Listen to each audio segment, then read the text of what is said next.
ગુજરાતની બે બેઠકો પર ભાજપમાં વિવાદ। રાજકોટ અને સાબરકાંઠામાં ઉમેદવારનો જબરજસ્ત વિરોધ થઈ રહ્યો છે। સાબરકાંઠા ભાજપ ઉમેદવાર સામે નારાજગી હજુ પણ યથાવત છે। હિંમતનગર ભાજપ કાર્યાલય પર પહોંચ્યા છે કાર્યકર્તાઓ। ભાજપની ખેસ ટોપી પહેરીને કમલમ સામે દેખાવો કરી રહ્યા છે કાર્યકર્તાઓ। આ કાર્યકર્તાઓએ પોસ્ટકાર્ડ લખી અને વિરોધ શરૂ કર્યો છે। નારેબાજી પણ કરી છે।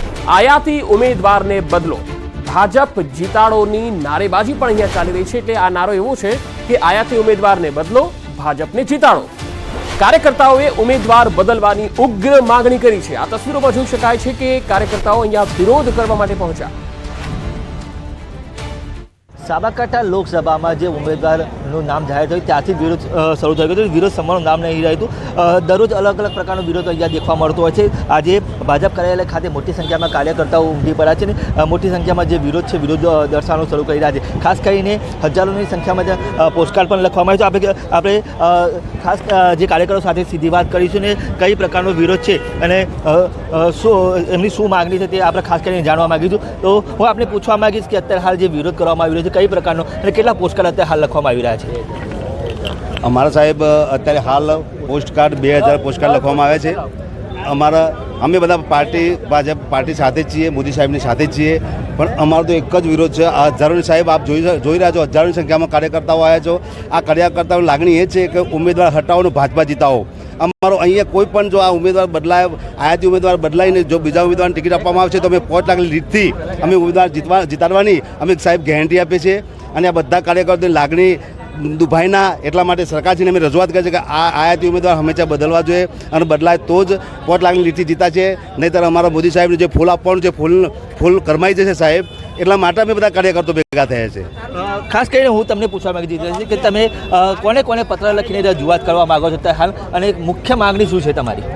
મુખ્ય માગણી એમાં ઉમેદવાર ચેન્જ કરવાની માગણી છે કે આ ઉમેદવાર ભાજપનો કાર્યકર્તા નથી। આ ઉમેદવાર કોંગ્રેસનો ઉમેદવાર છે। બધાના તમામ સાબરકાંઠા અરવલ્લી જિલ્લાનું એક જ કહેવું છે કે ભારતીય જનતા પાર્ટીનો ઉમેદવાર જો, અને અમે આ પત્ર લખીને ટોટલ સાબરકાંઠા અરવલ્લી જિલ્લો કે આયાતી ઉમેદવાર બદલો, ભાજપ જીતાડો, લિખિતમ ભાજપ કાર્યકર્તા બધાની એક જ માંગ છે કે ઉમેદવાર ચેન્જ કરો। અમારે ભાજપનો કોઈ વિરોધ નથી, ઓનલી ફોર ઉમેદવારનો જ વિરોધ છે અમારે।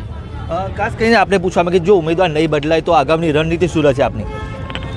ઉમેદવાર નહીં બદલાય તો આગામી રણનીતિ સાહેબ કે અમે બધા સૌ કાર્યકર્તાઓ જે અત્યારે હાલ ખડે પગે છીએ જે ઉમેદવાર બદલાવાના અનુસંધાને જો ઉમેદવાર નહીં બદલાય તો અમારે જે કાર્યકર્તાઓ બધા ભેગા મળીને જે લાખોની સંખ્યામાં કાર્યકરો ભેગા મળીને અને જે નિર્ણય લે છે એ અમે સર્વને માન્ય છે। તો આ હતા કાર્યકર્તાઓને ખાસ કરીને એમનો એક જ વિરોધ છે કે જે આયાતી ઉમેદવાર છે ઉમેદવાર બદલવામાં આવે અને જ્યાં સુધી ઉમેદવાર નહીં બદલે ત્યાં સુધી વિરોધ યથાવત રહેશે। ઈશાન વર્મા, ન્યૂઝ 18 ગુજરાતી, સાબરકાંઠા। તો બે અલગ અલગ તસવીરો આપણે બતાવી રહ્યા છીએ। ગુજરાતની બે બેઠકો એવી છે જ્યાં ભાજપમાં વિવાદ છે। રાજકોટ અને સાબરકાંઠા જ્યાં ઉમેદવારનો જબરજસ્ત વિરોધ થઈ રહ્યો છે। સાબરકાંઠા ભાજપ ઉમેદવાર સામે નારાજગી યથાવત છે તો બીજી તરફ રાજકોટમાં રૂપાલા સામે ક્ષત્રિય સમાજ ખૂબ જ નારાજ છે।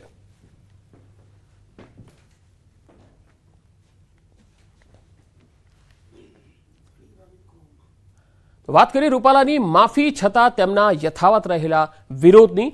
દ્વારકાના કલ્યાણપુરમાં ક્ષત્રિય સમાજે દેખાવો સાથે એક રેલી યોજી સૂત્રોચ્ચાર કરીને આવેદનપત્ર આપ્યું। રૂપાલાની ટિકિટ રદ કરવાની ક્ષત્રિય સમાજની ઉગ્ર માંગ છે। મામલતદારને આવેદનપત્ર આપીને આ માંગણી કરાઈ છે। જો ટિકિટ રદ નહીં થાય તો મતદાન બહિષ્કારની પણ ચીમકી આપવામાં આવી છે।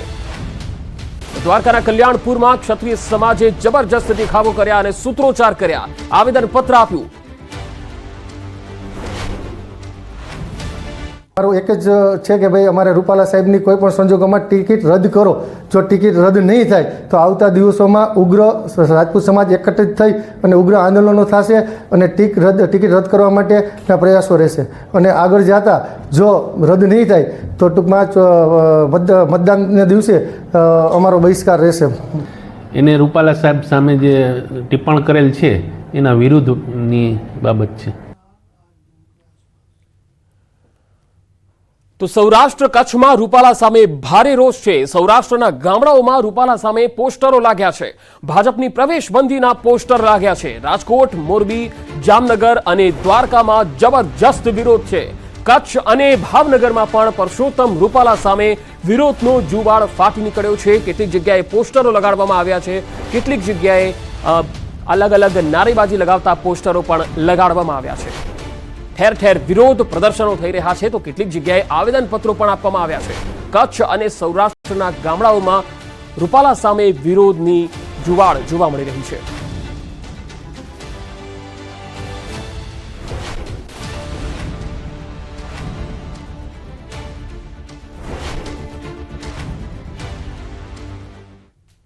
તો રૂપાલા અને ક્ષત્રિય સમાજના વિવાદમાં શંકરસિંહ વાઘેલાની એન્ટ્રી થઈ છે. પૂર્વ મુખ્યમંત્રી શંકરસિંહ વાઘેલાએ માગણી કરી, સમાજની માગણી યોગ્ય, રાજકોટ ભાજપના ઉમેદવાર બદલો. કોઈ પણ સમાજ માટે આ પ્રકારની ટિપ્પણી અને શબ્દો યોગ્ય નથી. ઉમેદવાર નથી બદલાતા એનો મતલબ છે કે આ નિવેદનમાં ભાજપ પક્ષની પણ સહમતિ છે. લોકશાહીના પ્રણેતા એવા રજવાડાઓ માટે ગમે તેવી હલકી વાત કરવી એ બીજેપીને શોભા દેતી નથી. એક સમાજ ઉપર આક્રમણ કરીને ગમે તેવી વાત કરવી અને પછી માફી માગવાની જે ફોર્માલિટી એ પણ પક્ષને પેલું નુકસાન ન થાય માટે હું માનું ત્યાં સુધી આ બીજેપીના કલ્ચરને શોભા નથી દેતું. અહીં ચોટ લાગેલી છે, એને મલમપટ્ટી નહીં થાય. અને મલમપટ્ટીની એમની માગણી ફક્ત ને ફક્ત ભાઈ તમે આ આજના બીજેપીના ઉમેદવારને બદલો, જે બીજેપીના હાઈકમાન્ડના હાથમાં છે. વાત વડોદરાની. વડોદરામાં ભાજપમાં કકડાટ હતો, હવે કોંગ્રેસમાં શરૂ થયો છે કકડાટ. વહેલી તકે સક્ષમ ઉમેદવાર જાહેર કરવાની માંગણી થઈ છે. શહેર કોંગ્રેસના મહામંત્રી અમિત ગોટીકરે ફેસબુક પર પોસ્ટ મૂકતા હડકંપ મચ્યો છે. મૃતપ્રાય કોંગ્રેસમાં પ્રાણ ફૂંકે એવા ઉમેદવારને ટિકિટ આપજો તેવું તેમણે લખ્યું છે. અને સાથે કહ્યું છે કે અમિત ગોટકરની જે પોસ્ટ છે તેના પર કોંગ્રેસના એક પૂર્વ કોર્પોરેટર છે એમના પતિએ કોમેન્ટ કરી છે, મધ્ય ગુજરાત કોંગ્રેસ પ્રભારી ઉષા નાયડુને હટાવો. કોંગ્રેસ મહામંત્રી અમિત ગોટીકરનો મોટો આરોપ, ઉષા નાયડુ વડોદરામાં આવ્યા પરંતુ પાયાના કાર્યકર્તાઓને મળવાની તસ્દી પણ લીધી નથી. વડોદરા કોંગ્રેસમાં સંગઠનમાં કોઈને કામ કરવા ન દેતા હોવાનો પણ આક્ષેપ લગાવ્યો. કોંગ્રેસની નેતાગીરીને વડોદરા બેઠક જીતી શકીશું તેવો આત્મવિશ્વાસ જ નથી રહ્યો.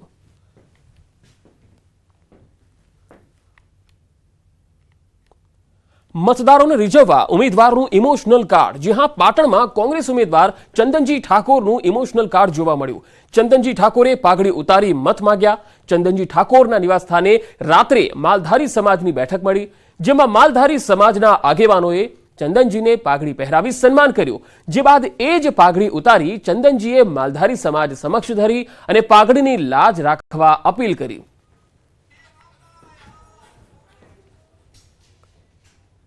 આગળ વધુ સમાચારો પર નજર કરીશું. હાલ રોકાઈશું એક બ્રેક માટે.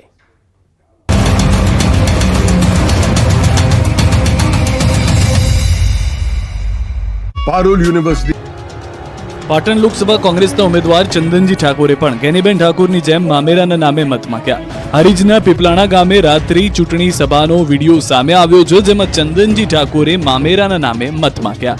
ચંદનજી ઠાકોર પીપલાણા ગામના જમાઈ છે, ત્યારે તેઓએ કહ્યું કે હું તમારા ગામનો જમાઈ છું, તમે મને દીકરો માની બધાએ એક માંડવે રહેજો અને મત આપજો. પોતાની પત્નીનું મતરૂપી મામેરું ભરવા ગ્રામજનોને તેઓએ અપીલ કરી. તમારો દીકરીનો એક મત તરીકે ક્યાંય તમારી પુનઈમાં જો પડ્યું હોય તો એક મત આલીને તમે મામેરું ભરજો, એમાં હું સંતોષ માનું છું. પોતાના ભાષણ દરમિયાન પોતાના સાસરી પક્ષની કોઈ નજર ના લાગે તેવી વાત પણ ચંદનજી ઠાકોરે કરી. મહત્વનું છે કે અગાઉ ગેનીબેન ઠાકોરે પણ મામેરાના નામે મત માંગ્યા હતા. આ દ્રશ્યો મેઘરજના છે, જ્યાં ભીખાજી ઠાકોરને ફરી ટિકિટ મળે એ માટે માતાજીનો યજ્ઞ કરાઈ રહ્યો છે. પંડિત દ્વારા મંત્રોચ્ચાર કરાઈ રહ્યો છે અને ભીખાજીના સમર્થકો યજ્ઞમાં આહુતિઓ આપી રહ્યા છે. સાબરકાંઠા બેઠક પરથી ભાજપે ભીખાજી ઠાકોરની ટિકિટ રદ કરી અને તેમના સ્થાને શોભનાબેન બારૈયાને મેદાને ઉતાર્યા છે. અગાઉ આક્રોશ ઠાલવ્યા બાદ હવે ભીખાજીના સમર્થકો મેઘરજના સિસોદરા મેઘાઈ માતાજીના મંદિરે પહોંચ્યા અને યજ્ઞ કર્યો. મહત્વનું છે કે સાબરકાંઠા ભાજપ ઉમેદવાર ભીખાજીએ ચૂંટણી લડવાની ના પાડતા તેમના સમર્થકોમાં ભારે આક્રોશ ફેલાયો હતો. અનેક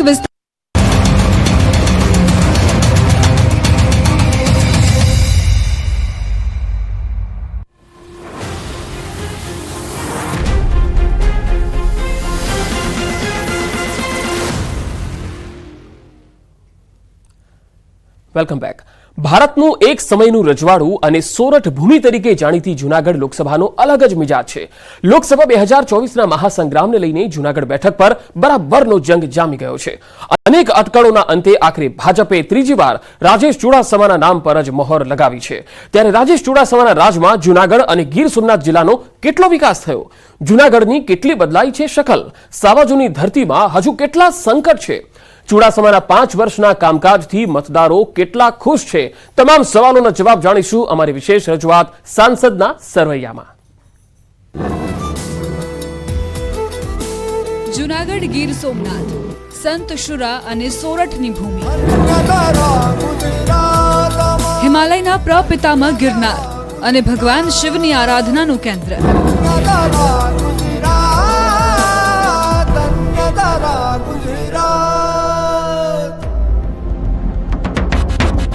જ્યાં ભગવાન સોમનાથ સાક્ષાત બિરાજમાન છે એટલે જૂનાગઢ. આધ્યાત્મિક દ્રષ્ટિએ જૂનાગઢનું જેટલું મહત્વ છે એટલો જ દેશની રાજનીતિમાં પણ જૂનાગઢ મહત્વનો ભાગ ભજવે છે. ગરવો ગઢ ગિરનાર જેના સાનિધ્યમાં છે અને જેને દરિયાની સંગત છે એવા જૂનાગઢ લોકસભા મતક્ષેત્રનો મિજાજ અને મર્તબો અલગ જ છે.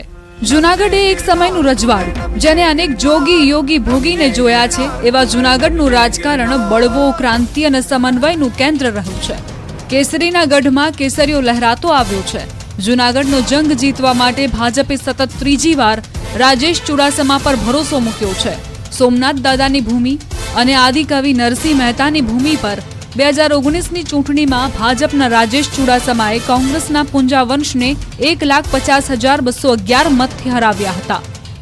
વિશ્વ પ્રસિદ્ધ કેસર કેરીના હબ અને ગીરના ડાલામથા સમા કેસરીના કિલ્લા સમાન જૂનાગઢ લોકસભા બેઠકની અંદર જૂનાગઢ જિલ્લાની 3 અને ગીર સોમનાથ જિલ્લાની 4 વિધાનસભા બેઠક આવે છે, જેમાં ભાજપ પાસે 5 બેઠક છે તો કોંગ્રેસ પાસે 1 અને વિસાવદર બેઠક ખાલી છે. જૂનાગઢ લોકસભામાં જૂનાગઢ, વિસાવદર, માંગરોળ, ગીર સોમનાથ, તાલાલા, કોડીનાર અને ઉનાનો સમાવેશ થાય છે. કોળી અને પાટીદારોના ગઢ કહેવાથી જૂનાગઢ લોકસભા બેઠકની અંદર કુલ 17,89,681 મતદારો છે, જેમાં 9,15,905 પુરુષ મતદાર અને 8,73,748 મહિલા મતદારો છે તો 28 થર્ડ જેન્ડર મતદારો છે. સૌરાષ્ટ્રમાં મહત્વની ગણાતી જૂનાગઢ બેઠક પર જાતિગત સમીકરણની વાત કરીએ તો 64.29 ગ્રામીણ અને 35.71 શહેરી વસ્તી છે. માંગરોળ, ઉના, સોમનાથ, તાલાલા અને કોડીનાર બેઠક પર કોળી જ્ઞાતિના મતદારોનું પ્રભુત્વ છે, જ્યારે જૂનાગઢની જૂનાગઢ અને વિસાવદર બેઠક પર પાટીદાર મતદારો બહુમતીમાં જોવા મળે છે. અહીં કોળી મતદારો 25 થી 30%, પટેલ 20 થી 25%, ક્ષત્રિય 15 થી 20% મતદારો, મુસ્લિમ સમાજ 10 થી 15%, અન્ય મતદારો 20% છે. સાંસદ રાજેશ ચુડાસમાએ ગીર સોમનાથ અને જૂનાગઢની જનતાને અનેક વાયદા કર્યા હતા. 5 વર્ષમાં રાજેશ ચુડાસમા જનતાના પ્રશ્નોનું સમાધાન કરવામાં કેટલા સફળ રહ્યા, આ સવાલ સાથે અમે કેટલાક સ્થાનિકો સાથે ચર્ચા કરી. શાસન છે, રેલ માર્ગ છે, ઇલેક્ટ્રિક ટ્રેન છે, રોપવેની અંદર પણ ઘણી મહેનત કરીને ગિરનારનો રોપવે પણ એના દ્વારા મળ્યો છે. આવા અનેક કામો રાજેશભાઈ ચુડાસમાના પોતાના કાર્યકાળમાં થયા છે. તો કનેક્ટિવિટી માટેના જે આપણા હાઈવેઝ છે, બાયપાસ છે, જેને જે ડેવલપ કરેલા છે, સોમનાથનો જે હાઈવે ડેવલપ કર્યો, ભાઈ સોમનાથ મંદિર આપણું મતલબ કે આસ્થાનું કેન્દ્ર કહી શકાય, આપણું પ્રથમ જ્યોતિર્લિંગ કહેવાય. એનો જે તમે ત્યાં જઈને જોશો તો ઓલ ઓવર 12 જ્યોતિર્લિંગ કરતાં પણ મને ગર્વ થાય કે અમારું સોમનાથ નંબર 1 ઉપર આવે છે. ગીર સોમનાથના ગામડાઓના મતદારોનો પણ મિજાજ જાણવાનો પ્રયાસ કર્યો તો કહી ખુશી કહી ગમ જોવા મળ્યો. પોતાના પ્રસંગો સારા કરે છે અને અમારા ગામમાં કામ એટલા બધા દિલથી કર્યા છે કે સર એક વખત એમ કહે કે સાહેબ અમારા ગામમાં કામ છે તો એ દિલથી કહે કે નહીં હાલ હું કરું છું તમારું ગામનું, નહીં કરે છે અને કરી બતાવ્યા છે અમારા ગામની અંદર કામ. અમને કેટલાક એવા લોકો પણ મળ્યા કે જેમનું કહેવું હતું કે સાંસદ 5 વર્ષના સમયગાળામાં ક્યારેય જોવા નથી મળ્યા. ખેડૂતોના પ્રશ્ન, શુગર મિલના પ્રશ્નો પણ વણ ઉકેલ્યા છે. આ વિસ્તારમાં ખેડૂતોના એટલા બધા પ્રશ્નો છે, સુગર ફેક્ટરીનો પ્રશ્ન છે, છેલ્લા 10 વર્ષથી હું લડાઈ લડું છું. સાંસદને 20 વાર રજૂઆત કરી છે પણ અહીંયા કોઈ ધ્યાન આપ્યું નથી. આ વિસ્તારમાં જે ભાવનગર સોમનાથ હાઈવે નીકળ્યો છે તેમાં ઓવરબ્રિજના મુદ્દા ઉપર પણ અમે લડ્યા છે. વનનગર ચોકડી છે, મિર્ચા ચોકડી છે, પેઢાવાડા ચોકડી, કડવાસણ, નવાગામ, એ બધા ચોકડીમાં ક્યાંય ઓવરબ્રિજ આપ્યા નથી. એટલે અનેક વાર રજૂઆત સાંસદને કરી છે અને પત્ર વ્યવહાર પણ અમે કર્યો છે પણ એમાં ધ્યાન અહીંયા જરાય આપ્યું નથી. અમારા સાંસદની કામગીરી નબળી છે. ખેડૂતને લક્ષો અહીંયા ઘણા બધા પ્રશ્નો છે, સુગર ફેક્ટરી હજી અમારી બંધ છે. 10 વર્ષ સાંસદ રહ્યા તો એ સુગર ફેક્ટરીનું કંઈ કરી નથી શક્યા. આ તરફ કોંગ્રેસે કામગીરી ઝીરો ગણાવી. એમાંથી જુનાગઢ સિટીમાં એક બાકડો પણ નથી ફાડ્યો. તમે કોઈ પણ આજે તમે આરટીઆઈ કરો, અમે છેલ્લા 10 વર્ષનો હિસાબ માંગ્યો હતો તો જુનાગઢ વિધાનસભા અંડરમાં આવતા 17 ગામ એમાં 0 ગ્રાન્ટ છે. રાજકીય વિશ્લેષકોનું માનવું છે કે જૂનાગઢનો પર્યટન તરીકે વિકાસ થયો છે, પરંતુ શહેરમાં અનેક વિકાસ કાર્યો બાકી છે. એક ટુરિઝમ સેક્ટર તરીકે આપણો ખૂબ જ વિકાસ થયો છે, ઈચ્છનીય છે, અને ટુરિઝમમાં ઇન્કમ પણ થઈ રહી છે, ટર્નઓવર વધી રહ્યું છે, વેપારીઓને આવક થઈ રહી છે. પણ બીજી બાજુ જોઈએ તો ગીર સોમનાથ જિલ્લો આપણાથી અલગ થયા પછી ઉદ્યોગિક જે ઇન્કમ હતી, ફિશરીઝની ઇન્કમ, એ આપણામાંથી જતી રહી છે. પહેલાં લાઇમસ્ટોનની ઇન્કમ હતી, હવે ફોરેસ્ટ સેન્ચ્યુરી ને ઇકો સેન્ચ્યુરી ઝોન ને બધા ડિક્લેર થઈ ગયા, એટલે એ બધું જતું રહ્યું છે. આ તરફ જૂનાગઢ પર 10 વર્ષથી રાજ કરતા સાંસદ ચુડાસમાને વિશ્વાસ છે કે કામના જોરે જીતની હેટ્રિક મારશે. નરેન્દ્ર મોદીની જે ગેરંટી હતી એ તમામ ગેરંટીઓ પૂરી કરી છે, અને લોકો સરકારે જે કરેલા કામો હોય, અમે જે આપેલા વચનો હોય, એ વચનો અમે પૂરા કર્યા છે. એના આધારે અમે લોકોની વચ્ચે જઈશું અને માત્ર ને માત્ર કમળના નિશાનને ઉમેદવાર ગણી અને 5 લાખની લીડથી આ લોકસભાની સીટ અમે જીતીશું, એનો મને વિશ્વાસ છે. સાંસદના રિપોર્ટ કાર્ડ પર નજર કરીએ તો જૂનાગઢના રાજેશ ચુડાસમાએ 5 વર્ષ દરમિયાન 78% સંસદમાં હાજરી આપી. આ સાથે તેમણે 364 સવાલ પૂછ્યા, 9 ચર્ચામાં ભાગ લીધો છે, 5 વર્ષમાં 7 કરોડ રૂપિયાની ગ્રાન્ટ વાપરી છે. 5 લાખની લીડથી જીતવાના લક્ષ્ય લઈને ચાલતા ભાજપે આ વખતે કંઈ કાચું ન કપાઈ જાય તે માટે આ બેઠક પર કોઈ રિસ્ક લીધા વગર ત્રીજી વાર રાજેશ ચુડાસમાને રિપીટ કર્યા છે. ત્યારે હવે જોવું રહ્યું કે આ વખતે ગિરનાર રૂપી બેઠક પર કોનું થશે ચઢાણ.